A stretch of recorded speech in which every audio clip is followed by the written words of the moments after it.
Hello friend, স্বাগত উত্তরণ YouTube চ্যানেলে। আমার দ্বাদশ শ্রেণীর শিক্ষার্থী বন্ধুদের স্বাগত জানাই উত্তরণ ইউটিউব চ্যানেলে।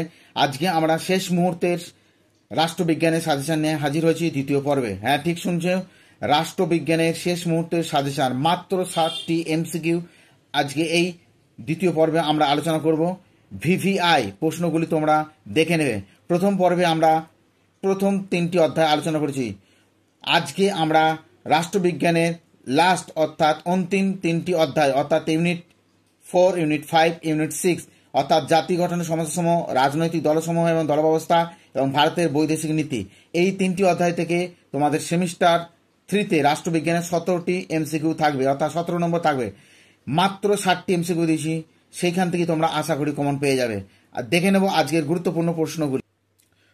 দ্বিতীয় পর্বের প্রথম প্রশ্নটি হচ্ছে, আধুনিক পররাষ্ট্রনীতির জনক কে? নেহেরু। ভারতের পররাষ্ট্রনীতির একটি মূল বৈশিষ্ট্য হল পঞ্চশীল নীতির অনুসরণ। চলে যাব আমরা 3 নম্বর প্রশ্ন, পররাষ্ট্রনীতি রচনায় গুরুত্বপূর্ণ বিষয় হল না জাতীয় স্বার্থ। সার্ক একটি কি? একটি আঞ্চলিক সংগঠন। চলে যাব, সার্ক গঠিত হয় কত সালে? না 1985 সালে দক্ষিণ এশিয়ার দেশগুলি দ্বারা। চলে যাব আমরা 7 নম্বর প্রশ্ন, বর্তমানে সার্কের সদস্য সংখ্যা কটি? না 8টি। সার্কের স্থায়ী সচিবালয় কোথায় অবস্থিত?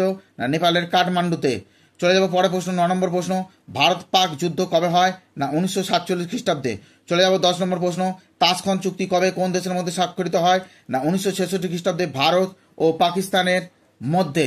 চলে যাব আমরা 11 নম্বর প্রশ্ন, ভারত পাক সিমলা চুক্তি কবে সম্পাদিত হয়? না 1972 খ্রিস্টাব্দে। 12 নম্বর প্রশ্ন, কার্গিল দিবস কবে পালিত হয়? না 26শে জুলাই। চলে যাব পরের প্রশ্ন, লিনচফিন শব্দের অর্থ কি? না অর্থ হলো অপরিহার্য অঙ্গ। চলে যাব 14 নম্বর প্রশ্ন, 1, 2, 3 চুক্তি স্বাক্ষরিত হয়েছিল 2005 সালে ভারত ও আমেরিকার মধ্যে। চলে এলাম 15 নম্বর প্রশ্ন, ভারত নেপাল যাত্রার জন্য ভারত গৌরব ট্রেন কবে উদ্বোধন করা হয়? 2024 সালে। চলে যাব আমরা 16 নম্বর প্রশ্ন, ভারত চীন সীমান্ত সংঘর্ষ বা যুদ্ধ কবে সংগঠিত হয়? ভারত চীন সীমান্ত সংঘর্ষ বা যুদ্ধ সংগঠিত হয় 1962 খ্রিস্টাব্দে। চলে যাব আমরা পরের প্রশ্ন, 17 নম্বর প্রশ্ন, গালওয়ান উপত্যকা সংঘর্ষ কবে সংগঠিত হয়? না 2020 সালে। চলে যাব আমরা 18 নম্বর প্রশ্ন, খুব গুরুত্বপূর্ণ প্রশ্ন, ভারতের পরমাণু নীতির মূল কথা কি? No first strike. এর উপকার কে ছিলেন?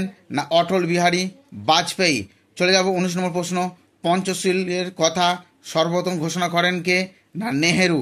চলে যাব 20 নম্বর প্রশ্ন, ভারত পোখরানে দ্বিতীয়বার পারমাণবিক বোমা বিস্ফোরণ কবে ঘটায়? সর্বপ্রথম পারমাণবিক বিস্ফোরণ ঘটায় কবে? না সেটা হচ্ছে প্রথম 1974 খ্রিস্টাব্দে। আর ভারতের পোখরানে দ্বিতীয়বার পারমাণবিক বিস্ফোরণ ঘটানো হয় 1998 খ্রিস্টাব্দে। এটা কিন্তু ভিভিআই খুবই গুরুত্বপূর্ণ প্রশ্ন। ভারত সর্বপ্রথম পারমাণবিক বিস্ফোরণ ঘটায় কবে? না 1974 খ্রিস্টাব্দে। চলে যাব আমরা পরের প্রশ্ন, 22 নম্বর প্রশ্ন, ভারত কর্তৃক সম্পাদিত প্রথম পরমাণু বিস্ফোরণের নাম কি? স্মাইলিং বুদ্ধ। চলে যাব আমরা পরের প্রশ্ন, এনটিপি চুক্তি কার্যকর কত খ্রিস্টাব্দে? 1970 খ্রিস্টাব্দে। 24 নম্বর প্রশ্ন, 23 নম্বর প্রশ্ন, এনটিপি চুক্তি কার্যকর হয় 1970 খ্রিস্টাব্দে। 24 নম্বর প্রশ্ন, এনএসজি পুরো নাম কবে গঠিত হয়? না নিউক্লিয়ার সাপ্লায়ার্স গ্রুপ, এটা ডবল এল হবে, হ্যাঁ, 1974 খ্রিস্টাব্দে।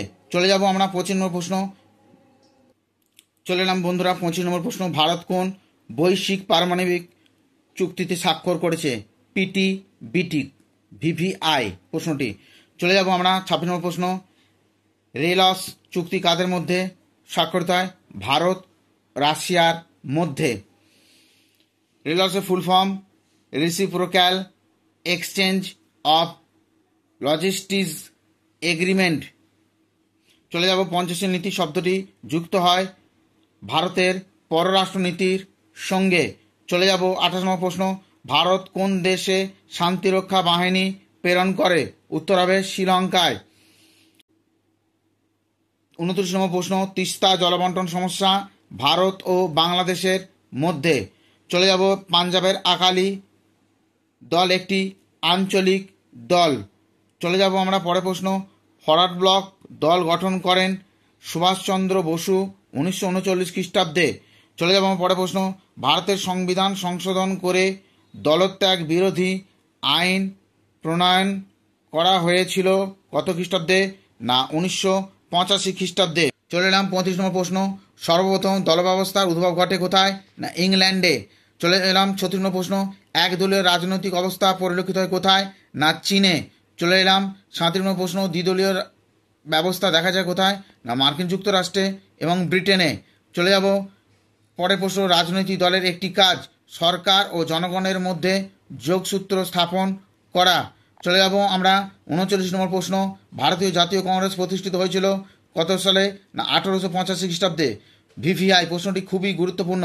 ভারতের রাজনৈতিক দলগুলির শ্রেণীবিভাজনের মাপকাঠি নির্ধারণ করে দেয় কে? না নির্বাচন কমিশন। উত্তর হবে 40 নির্বাচন কমিশন। 41 নম্বর প্রশ্ন, ভারতীয় সংসদে বর্তমান বিরোধী দলটির নাম হচ্ছে কংগ্রেস। 42 ইউপিএ বলতে কি বোঝায়? সংযুক্ত প্রগতিশীল জোট। চলে যাব আমরা পরের প্রশ্ন 43 নম্বর প্রশ্ন, এনডিএ কার নেতৃত্বে জোট সরকার তৈরি করেছিল? না বিজেপির নেতৃত্বে। চলে যাব আমরা 44 নম্বর প্রশ্ন, তেলেগু দেশম হলো একটি কি আঞ্চলিক দল? 45 নম্বর প্রশ্ন, ভারতের প্রথম আঞ্চলিক দল হচ্ছে ডিএমকে।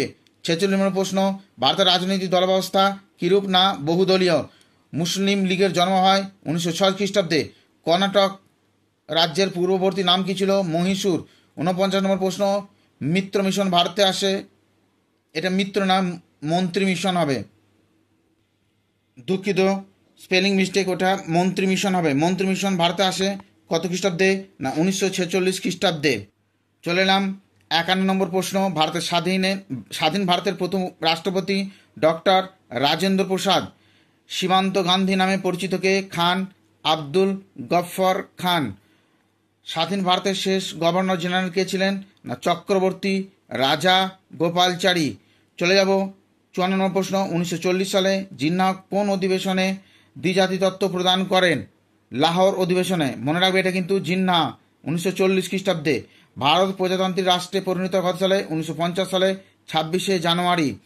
চলে যাব আমরা পরের প্রশ্ন, গণপরিষদের প্রথম অধিবেশন বসে কত খ্রিস্টাব্দে? না 1946 খ্রিস্টাব্দে 9 ডিসেম্বর। চলে যাব আমরা পরের প্রশ্ন 57 নম্বর প্রশ্ন, নেহেরু লিয়াকত চুক্তি স্বাক্ষরিত হয় কত সালে? 1950 সালে 8ই এপ্রিল। চলে এলাম আমরা 57 নম্বর প্রশ্ন, নেহেরু লিয়াকত চুক্তি স্বাক্ষরিত কত সালে? 1950 সালে 8ই এপ্রিল। লৌহ মানব ও ভারতের বিস্মার্ক বলা হয় কাকে? বল্লভভাই প্যাটেলকে। চলে এলাম 59 নম্বর প্রশ্ন, স্বাধীনতার প্রাককালে ভারতের দেশের রাজ্য ছিল কোনটি? 600টি। চলে এলাম পরের প্রশ্ন, ইন্ডিয়া উইন্স ফ্রিডম গ্রন্থটির রচয়িতাকে? না মৌলানা আবুল কালাম আজাদ।